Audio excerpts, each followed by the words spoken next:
Et comme tous les ans, des dizaines de milliers de jeunes financent leurs études en travaillant justement pendant les vacances des autres. Ils sont nombreux déjà dans les restaurants de plage, par exemple, à 7 dans l'Hérault. Jean-François Garcia, Frédéric Bernheim.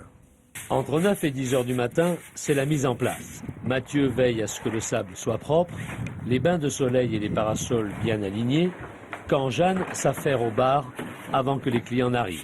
Il est en Sciences Po, elle prépare une école de commerce et ils ont besoin de travailler cet été. Ça me plaît parce que c'est bien, c'est agréable de travailler sur la plage et puis de toute façon il faut que j'ai de l'argent pour l'année prochaine pour mes études et c'est pour aider mes parents et tout ça quoi.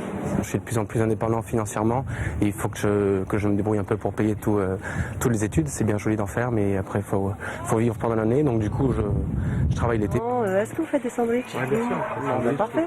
Avec en ligne de mire bien sûr 2 à 3 000 euros dans la poche fin août. D'ici là, pas facile pour eux de ne pas sortir tard le soir après le travail. Difficile aussi de se lever tôt ou bien de ne pas céder à la tentation. Les patrons le savent bien. Ils se couchent tard, mais ils essaient d'être à l'heure. On ne les lâche pas dans la nature comme ça. On les accompagne et puis maintenant ils sont assez autonomes. On les surveille toujours un peu, mais bon, ils sont quand même pas mal autonomes. Il y a des matins où c'est difficile, il y a des matins où on met un peu la tête dans le guidon, on se met en pilote automatique et puis on enchaîne. Ouais.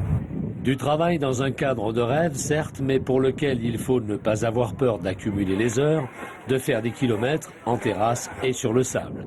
Un vrai boulot que la plupart des étudiants assument par nécessité, il est vrai, mais le plus souvent avec l'envie de bien faire.